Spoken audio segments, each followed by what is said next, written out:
Hello guys, welcome to episode 4 of the story. Happy New Year! I'm really glad you've stayed with me and continued watching this series. Thank you so much for the love and support. I also want to apologize for uploading this episode late. I honestly lost inspiration for a while, but your support kept me going. So thank you for staying. Now let's dive right into the story. That same night, in Haesoo's living room, a calm yet heavy silence settled over the space. Shantel lay comfortably on the couch, her head resting on his lap as he gently placed a grape between her lips. The intimacy was quiet and unhurried, born of trust rather than urgency. After chewing slowly, Shantel looked up at him and asked softly, "Do you think Choi would strike first?" Haesoo didn't hesitate. "Yes," he said calmly. "He enjoys it. To him, enemies are pieces on a board, things to toy with before destroying." Shantel's expression tightened slightly, but Haesoo's hand moved soothingly through her hair. "You don't need to worry," he added. "I'm prepared. Whatever he plans, we'll be ready."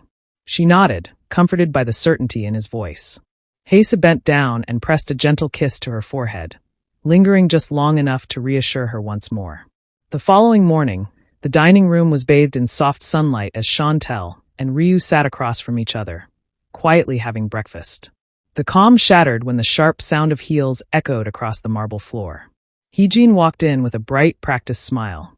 "Good morning," she said sweetly. Ryu barely looked up, his jaw tightening. "What are you doing here?" he asked coldly. Her smile faltered before she masked it. "Is that how you greet family now, brother?" she replied lightly as she took a seat uninvited. "You do need permission," Ryu said flatly, "especially when you show up unannounced." Shantel turned toward Hijene, her voice calm. "Good morning, Hijene." At the sound of her name from Shantel's lips, Hijene's fingers clenched beneath the table, jealousy flashing briefly in her eyes. "You look comfortable," Hijene said with a forced laugh. Rising, she added casually, "Relax. I won't stay long." Her eyes subtly scanned the room, exits, cameras, guards, every detail quietly absorbed. When Shantel offered tea, Hijene declined politely, then excused herself under the guise of nostalgia, wandering the mansion while carefully memorizing corridors, security placements, and the number of men on duty. Minutes later, Hijene returned, smile firmly in place. "I should be going. Lovely seeing you both." Shantel inclined her head. "Safe travels." The moment Hijene slid into her car, her smile vanished. She pulled out her phone and sent a detailed message to Seekjun, layouts, guard numbers, weak points, before driving away without a backward glance. 2 hours later, Ryu sat in his study when his phone rang. One look at the caller ID darkened his expression. "Sir," his man reported urgently. "2 warehouses holding government consignments have been attacked. Heavy damage. We suspect Seekjun." Ryu stood immediately. "Lock down the remaining sites. I'm on my way." He ended the call and went straight to the living room where Shantel sat reading. "I have to leave. It's an emergency." When she asked softly, "Choi," he nodded. "Stay inside. Don't go anywhere." As the city rushed past the tinted windows of his car, Ryu made another call. "Lee Junho," he said when the line connected. "Send your best men to my mansion. Protect Shantel. No questions." After a brief pause, Lee replied, "Okay. I've got it covered." Ryu leaned back, eyes hard and focused. 30 minutes later, the mansion was already a fortress with Lee Junho's men stationed strategically, blending seamlessly with Ryu's own security. The sun had barely climbed higher when the first wave of black SUVs tore through the gates, their engines roaring like predators. Doors flew open, and men in black tactical gear spilled onto the driveway, weapons raised, eyes fixed on their targets. Inside, Shantel's senses were razor-sharp. She could hear the subtle clicks of boots against the marble, the metallic jingle of guns being readied, the whispered commands of the intruders as they split into teams. Without hesitation, she moved like a shadow, her body a fluid extension of every training session Ryu had put her through. A man barreled down the hallway, gun raised. Shantel sidestepped, grabbed his arm mid-swing, and with a precise twist, disarmed him before rendering him unconscious. Another lurched toward her from the staircase. She spun, striking with a lethal combination that left him crumpled on the steps. Every motion was deliberate, controlled, deadly. The sounds of gunfire erupted in the courtyard, but inside, Shantel was a storm of silent retribution. She could sense the others' presence before they even emerged from corners or behind doors. 15 minutes later, the mansion had fallen silent, the echoes of the attack fading. Choi's men lay incapacitated, none able to escape. Shantel stood in the center of the hallway, chest heaving, hands slightly trembling. Not from fear, but from the adrenaline coursing through her. Her gaze swept the rooms, confirming every intruder neutralized. Her lips curled into a quiet, grim smile. The mansion was safe again, for now. But Shantel knew this was only the beginning. At one of Ryu's warehouses that same morning, Haesoo stood over one of the assailants who had been left alive, a man barely clinging to life. Blood trickled from the corners of his mouth, staining his tattered clothing. The man's eyes darted around frantically, seeking mercy that would not come easily. Ryu's gaze was cold, almost detached, as he studied him. A thin, cruel smirk curved his lips. "I truly wanted to kill you," he said, his voice low and measured. "But then I realized Choi would probably want an update first." His words hung in the air like a frozen blade. Without waiting for a response, Ryu turned to one of his men. "Release him," he ordered, his tone clipped but leaving no room for discussion. The man hesitated for a moment, then moved to comply, pushing the injured assailant to his feet before stepping back. Ryu watched silently as the man stumbled away, a mixture of fear and relief etched on his bloodied face. Then, with deliberate calm, Ryu turned and walked out of the warehouse, the faint echo of his footsteps filling the cavernous space. He reached his car, slid into the driver's seat, and started the engine, leaving behind the wreckage and the remnants of his silent, precise justice. At Choi's residence, Seokjun and Hijene waited in tense silence for results when two of his men suddenly dragged a bloodied man into the living room. The moment Seokjun saw him, he knew the mission had failed. And Seokjun despised failure more than anything. Hijene understood it too the instant her eyes landed on the man's broken state. The plan was ruined. Seokjun didn't allow the man to speak. With a slight motion of his hand, he gave the order. Terror flooded the man's eyes as he realized where he was being taken. Somewhere far worse than a quick death. "Sir, please," he begged as he was dragged away. Seokjun didn't even glance in his direction. After the echoes of his screams faded, Hijene broke the silence. "What's your next plan?" she asked coolly. "We lay low for a few days," Seokjun replied. "Then I strike." Disgust twisted in Hijene's chest. She said nothing, but her contempt burned hot. Minutes later, Ryu arrived at his mansion, the aftermath of the attack still clinging to the air. His men and Lees were already at work, some dragging lifeless bodies away, others hosing down bloodstains with grim efficiency. The faint scent of gunpowder and metal lingered as Ryu strode inside, his expression dark and unreadable. He entered the living room and immediately spotted Shantel seated calmly on the couch. The moment his footsteps reached her, she knew he was there. She lifted her head, her posture steady despite the chaos that had unfolded in his absence. Ryu crossed the room in long strides and stopped before her, cupping her face gently in both hands as his eyes searched her. "Are you all right?" he asked, his voice tight with restrained fear. "Yes," Shantel replied firmly. Then her tone hardened. "But this ends now. We need to get rid of Choi." A dangerous glint flashed in Ryu's eyes as his jaw tightened. He nodded once. "I agree." He turned sharply and summoned two of his men. When they stood before him, Ryu spoke with deadly clarity. "Investigate Choi Seokjun. I want everything, every crime, every illegal deal, whether here or abroad. Coordinate with your colleagues stationed in countries he had stepped foot in. Especially America." His voice dropped lower. "Once you have it all, we hand it to the rightful police. Be careful. If Seokjun finds out, he won't hesitate to kill you himself." The men bowed. "Yes, sir." Shantel then spoke, her voice calm but resolute. "We can't let him get away with this. Ryu, burn all of Choi's warehouses." A slow, approving smile curved Ryu's lips. Turning back to his men, he said coldly, "You heard your madam. Send some men to do the job tonight." That night, Ryu's men moved like shadows through the city. Dressed in black from head to toe, they split into perfectly coordinated units, each assigned to one of the 20 warehouses Choi owned across Seoul. The operations were swift and merciless. Guards fell silently, one by one, before flames were unleashed without hesitation. Fire devoured steel and concrete alike. One warehouse after another burned, thick smoke clawing into the night sky, turning Seoul into a canvas of towering flames and destruction. By dawn, every single location had been reduced to ash and ruin. Nothing left behind but scorched earth and a message that could not be ignored. When the news reached Choi Seokjun, he did not rage. He did not shout or break anything in fury. Instead, he leaned back in his chair, fingers tapping lightly against the armrest as a slow, amused smile spread across his face. "This isn't Ryu's style," he murmured, eyes gleaming with intrigue. "He doesn't take revenge like this." His thoughts settled on one person. Shantel. A low chuckle escaped his lips as he lifted his glass. "Little bird," he said softly, almost fondly, "you've truly become interesting." That same night, in the quiet seclusion of his study, Kong listened as his man delivered a detailed report of the day's events. The ambush at Ryu's mansion, the failed assault, and the inferno that had consumed Choi's warehouses across Seoul. Kong remained silent throughout, fingers steepled, expression carefully unreadable. When the report ended, a slow smile curved his lips, sharp, deliberate, and deeply satisfied. Ryu and Choi had crossed a line neither could retreat from, and the chaos now unfolding was precisely what Kong had been waiting for. The humiliation he had once carried burned less with each passing moment, replaced instead by anticipation. "Good," Kong said at last, his voice calm yet threaded with menace. "Let them keep pushing each other." His gaze drifted toward the window, where the city lights flickered below like distant fires. 2 days later, on a quiet morning far removed from the city's glare, a dimly lit luxurious mansion stood hidden behind layers of security and silence.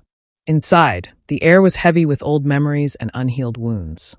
A man dressed in a pristine white suit sat motionless in a wheelchair, his black and white hair neatly combed back, his sharp eyes dulled only by years of loss. Baek Min-woo, once a feared prosecutor, now a man the world had forgotten. Seated across from him was Ryu Haesoo, his posture composed, his gaze unwavering. For a long moment, neither spoke. Finally, Baek broke the silence, his voice cold and restrained. "Haesoo, I've told you before. I want nothing to do with Choi Seok-jun." Ryu did not respond immediately. Instead, he leaned back in the chair opposite him, studying the man who had once stood where he now stood. "Don't you want revenge?" Ryu asked calmly. "For what Choi did to your family?" The reaction was instant. Baek's hands clenched against the armrests of his wheelchair, fury flashing across his face. "Revenge," he snapped. "Choi owns the justice system. You should remember that. 8 years ago, I tried to put him behind bars. I had evidence, witnesses, everything." His voice shook despite his effort to stay composed. "And yet he walked free." His breathing grew heavier. "And because I dared touch him, he slaughtered my entire family," Baek continued bitterly. "Every last one of them. Then he left me like this." Ryu rose slowly from his chair and walked toward the tall window overlooking the quiet grounds outside. Minutes passed, thick and suffocating, the weight of unspoken pain filling the room. Then Ryu spoke. "I know," he said quietly. "And you are not the only one he destroyed." He turned back, his eyes burning with controlled resolve. "There are others, men and women Choi crushed, silenced, erased. They are done hiding, Min-woo. They are ready to testify, even if it costs them everything." Baek's expression shifted, uncertainty flickering through his anger. "My men are already in every country Choi has ever operated in," Ryu continued. "They are collecting evidence, every crime, every bribe, every murder. Nothing will be buried this time." He stepped closer, his voice firm. "I want everything your investigators gathered 8 years ago. Every file. Every name. And I want you," Ryu said pointedly, "as the prosecutor who ends Choi Seok-jun." For the first time since Ryu arrived, Baek Min-woo leaned forward. "And what if he escapes again?" he asked quietly. Ryu met his gaze without hesitation. "Then we send him to hell," he said coldly, "where he belongs." That same morning, the heavy iron gates of the prison creaked open. A 40-year-old Korean man stepped out and stopped, lifting his face to the sky. Sunlight struck eyes long accustomed to shadows and concrete walls, and for a moment he simply stood there, breathing in freedom that tasted sharp, almost bitter. Minutes later, the low hum of an engine sliced through the silence. A sleek black luxury car rolled to a halt before him. A man in a black suit stepped out, bowed deeply, and opened the rear door. "Boss," he said respectfully, gesturing toward the back seat. Choi Miho studied him for a brief moment, his expression unreadable, then climbed inside without a word. The door shut with a soft, final click. As the car pulled away, Miho leaned back against the leather seat, his gaze fixed on the window. Buildings blurred past, streets, towers, and signs he no longer recognized. The city had changed while he had been locked away. A slow, knowing smile curved his lips. The world had moved on, but he had returned. While Choi Miho was being driven to a safe location, Two of Choi Seok-jun's most trusted men raced toward the prison, urgency etched into every line of their faces. By the time they arrived, it was already too late. Choi Miho was gone. One of them immediately pulled out his phone and dialed Seok-jun, his voice tight with tension. "Boss, he's gone." Seok-jun listened in silence, his fingers tapping lightly against the armrest of his chair. When the call ended, he leaned back slowly, a faint smirk forming on his lips. One touched not with anger, but with amusement. "I didn't know my brother still had loyal dogs," he murmured, his tone laced with intrigue rather than irritation. This game would be interesting. 1 hour later, the car arrived at a fortress-like mansion hidden deep within a dense forest. Tall iron gates creaked open, revealing a long, winding driveway that led to the imposing structure. Once the car came to a stop, Miho was escorted inside. The moment he stepped into the living room, a woman rushed toward him without hesitation. Linda threw her arms around him and kissed him deeply, desperately, as though trying to make up for years of loss in a single breath. Miho responded with the same intensity, pouring every suppressed emotion into the kiss. When they finally pulled apart, she wrapped him in a tight embrace, holding him as if letting go would make him disappear again. After a moment, Miho gently cupped her cheeks, his eyes filled with regret. "I'm so sorry, Linda," he said quietly. "So sorry." Linda held his face in return, her voice soft but steady. "It's all right. None of this was your fault. You survived. That's what matters." Before either of them could say more, a small voice cut through the room. "Mummy, who is he?" They both turned. A 9-year-old boy stood at the edge of the room, watching them with cautious curiosity. Linda's expression softened immediately. She smiled and beckoned him forward. "Come here," she said gently. When the boy approached, Linda placed a hand on his shoulder. "Miho," she said, her voice warm. "This is our son, David Choi."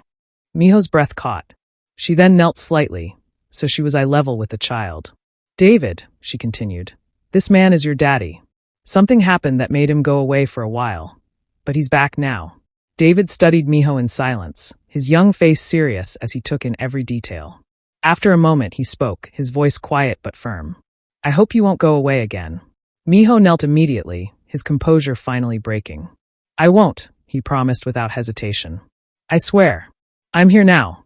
He pulled his son into a tight embrace, holding him as though anchoring himself to the present. Linda watched them, tears welling in her eyes, not of sorrow, but of relief, as the family that had been torn apart finally stood together again. Back at Ryu's scene that afternoon, he sat in the back seat, posture relaxed but mind razor-sharp as he transferred the evidence his men had compiled to Baek Min-woo's secured channel. Every file sent was another nail being driven into Choi Seok-jun's coffin. His phone rang. Lee Jun-ho's name flashed across the screen, and Ryu answered immediately. "My men got hold of something big," Lee said without preamble. "Evidence that Choi Seok-jun funded the terrorist cell responsible for the attack 5 years ago. 137 people died. 10 of them were political figures." Ryu's jaw tightened. "Send everything," he said calmly. "This changes the scale of the case." Lee hesitated, then added, "And one more thing, Choi's brother is out of prison. Choi Miho. You might want to align with him." Before Ryu could respond, the line went dead. Almost immediately, his phone rang again. This time it was his mother. "Haesoo," she said, firm yet affectionate, "don't forget your grandmother's birthday tomorrow night. You must be there." "I will," Ryu replied. A brief pause, then she added pointedly, "And your father and I expect to see a ring on Shantel's finger when you come with her." The line went dead. Ryu leaned back, a slow smile curving the corner of his lips. He stared out the window for a moment before speaking to the driver. "Take me to the ring shop." The driver nodded and changed course. As the car moved, Ryu made another call to the CEO of his fashion company. "Select the most expensive, most luxurious dress we have. Deliver it tonight." Finally, he instructed one of his men to book the most exclusive restaurant in Seoul for the evening. Amid war, blood, and vengeance, tonight would be about something else entirely, claiming what had always been his. Back at Miho's place that same afternoon, Miho stood quietly by the bed, watching his wife and son sleep. Linda's breathing was slow and even, one arm loosely wrapped around David as the boy lay curled beside her. For a long moment, Miho simply stood there, committing the sight to memory. Proof that despite everything he had lost, something precious had survived. He finally turned away and stepped out of the bedroom, closing the door with deliberate care. Almost immediately, a man approached him. Derek, tall, sharp-eyed, and dressed in black, bowed slightly before falling into step beside him. Neither spoke as they walked down the corridor and into Miho's study. Once inside, Miho took his seat and gestured for Derek to begin.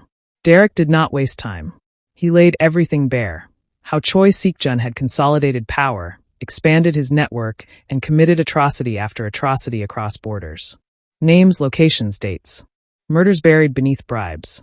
Families erased. Justice bought, sold, and silenced. Even when Sikjun's name surfaced, it was always scrubbed clean before it could ever stick. By the time Derek finished, the room felt suffocatingly still. Miho's hands were clenched into fists, his knuckles white.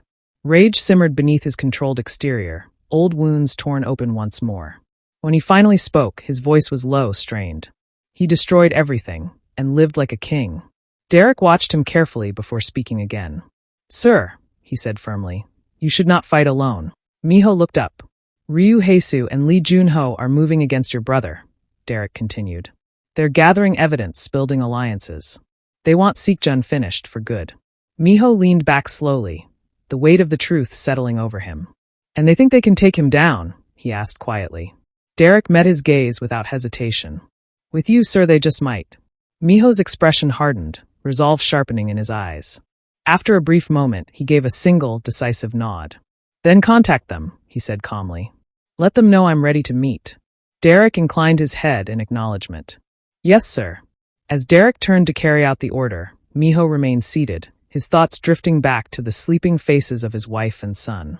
This time, he would not fight recklessly. At Ryu's parents' house, Hijene stood amid the wreckage of her room, shards of glass and overturned furniture bearing silent witness to her fury. The memory of what she had overheard Mrs. Ryu say to Haesoo on the phone replayed in her mind, each word cutting deeper than the last. They wanted Shantel as their daughter-in-law. They had already chosen. Her jaw tightened. If Ryu's parents were determined to accept Shantel, then Hijene knew exactly where to strike next, his grandmother. Ryu's grandmother would never welcome a woman with such a past. Tradition, pride, and reputation would do the damage Hijene could not inflict openly. All she had to do was plant the seed. Her resolve crystallized. She turned sharply and strode out of her room, her steps quick and purposeful.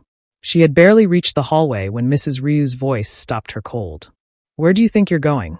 Hijene turned slowly. Mrs. Ryu stood at the far end of the corridor, her posture composed, her expression calm.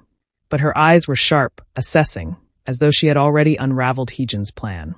"I'm just going shopping," Hijene replied smoothly, forcing a polite smile. Mrs. Ryu moved closer. "No, you're not," she said quietly. "You're going to see my mother-in-law." Hijene's smile faltered for the briefest moment before she masked it. Mrs. Ryu's gaze hardened. "Let me be clear, Hijene," she continued, her voice firm now. "If you try to poison my mother's mind against Shantel, you will cross a line you cannot undo. Haesoo has made his choice. This family has made its position clear." Hijene met her stare, cold and unblinking. Silence stretched between them, heavy with unspoken threats. Finally, Hijene lowered her gaze, her lips pressing into a thin line. "I understand," she said softly. But as she turned and walked away, her eyes burned with quiet defiance. If the grandmother was no longer an option, then she would simply find another way. And if that way meant removing those who stood in her path, so be it. Night finally arrived, and Shantel was already prepared, though she had no idea what awaited her. She sat quietly in the back seat of the moving car, the soft hum of the engine beneath her, as the fabric of her luxurious nightgown brushed against her skin. She looked breathtaking, elegance clinging to her effortlessly. She had asked the driver where they were headed, but he remained silent, professional to the core. 20 minutes later, the car slowed and came to a stop. As the door opened, Shantel immediately recognized the presence beside her. It was Ryu. He extended his hand, and she placed hers in his without hesitation. He helped her out of the car, his grip steady and reassuring, before guiding her toward the entrance of the restaurant. The moment they stepped inside, a slow, romantic melody began to play, its notes floating softly through the air. Shantel paused slightly, surprised, but she said nothing. Ryu led her to a table set apart from the others, intimate and private.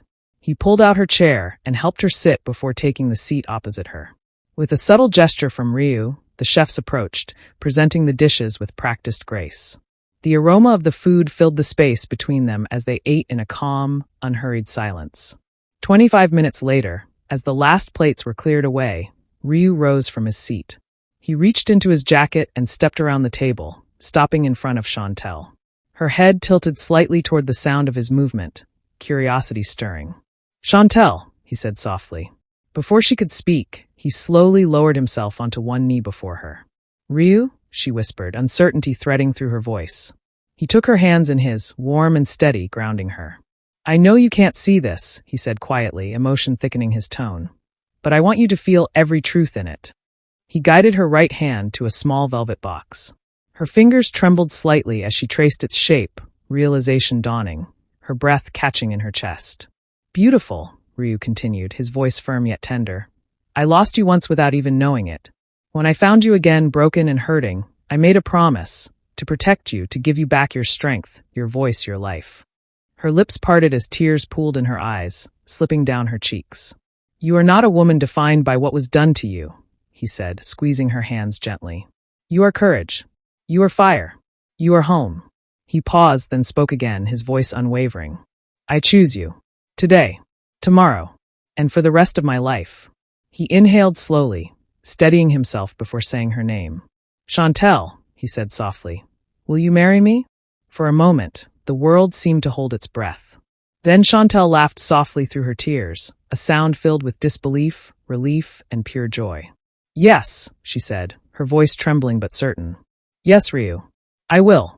He opened the box and carefully slid the ring onto her finger, his touch reverent, almost sacred. Rising immediately, he pulled her into his arms, and his lips found hers, not rushed, not hungry, but deep, sealing a vow that needed no witnesses. Around them, the soft music continued to play, and somewhere nearby, gentle applause broke out, polite, respectful, celebratory. But for Shantel and Ryu, the world had narrowed to just the two of them. And for the first time in a long while, the future felt bright. The following morning, Ryu sat in his study, reviewing reports, when one of his trusted men, Kai, stepped inside and bowed slightly. "Sir, Choi Miho's man is requesting a meeting with you." Ryu looked up, his expression calm but alert. "Let him in." Kai bowed and left. A few minutes later, Miho's representative entered the study. Ryu's guard withdrew, closing the door behind him. Ryu gestured toward the chair across from his desk, inviting the man to sit. Once seated, the man spoke without hesitation. "My boss has agreed to work with you and Lee Junho to bring down Choi Sikjun." Ryu's eyes narrowed slightly, then he gave a single nod. "Good." The man leaned forward. "He wants to know when and where the meeting will take place." "Tomorrow morning," Ryu replied smoothly. "At Eclipse, my club." The man nodded in agreement, rising to his feet. He extended his hand, and Ryu accepted it in a firm handshake. "He'll be there," the man said. With that, he turned and left the study, leaving Ryu alone with his thoughts, and the quiet certainty that the net around Choi Sikjun was finally tightening. Meanwhile, what Ryu did not know was that Kai had been bought over by Choi. As he led Miho's representative out of the mansion, Kai discreetly retrieved the small recorder he had planted on the man earlier. Once the representative settled into his car and drove off, Kai found a quiet spot, pressed play on the recorder, and listened intently. Every detail he needed was there, clear, precise, and unmissable. Satisfied, he picked up his phone and dialed. "Boss," he said smoothly, his voice controlled. "Your brother, Ryu, and Lee will have a meeting at Eclipse tomorrow morning." Kai didn't stop there. He also provided Choi with the location of the new mansion, including the exact room where Shantel was staying. Then he instructed Choi to carry out his part of the deal, to which Choi replied affirmatively. After ending the call, Kai removed the small memory card from the recorder, swallowed it, and then crushed the device into pieces, dropping the fragments into a dustbin on his way to join the others. In Sikjun's private gym that morning, Choi leaned against the wall, a cold smirk playing on his lips. "Little bird," he murmured to himself, "you'll soon be with me again." The thought of reclaiming Shantel sent a thrill through him, a dark anticipation that made his pulse quicken. As for his brother and the others, they barely registered in his mind. Trivial obstacles not worth wasting energy on. Choi's fingers brushed over a sleek button on the nearby table. Almost immediately, a woman entered the room, moving with quiet efficiency. He didn't bother looking at her directly as he spoke, his voice measured and commanding. Make sure the maids prepare a room. I will be receiving a guest tomorrow morning." He paused, letting the weight of his next words settle. "You, along with some of the men, will attack Ryu's eclipse once Ryu, Lee, and my worthless brother have settled in. The second team, that I will lead, will head toward Ryu's new mansion." The woman nodded sharply, her expression unreadable, and without another word, she turned and left, leaving Choi alone with his thoughts and the cold, calculated anticipation of what was to come. Thank you so much for watching till the end. If you haven't subscribed yet, please do. It really helps support the channel. See you in the next one.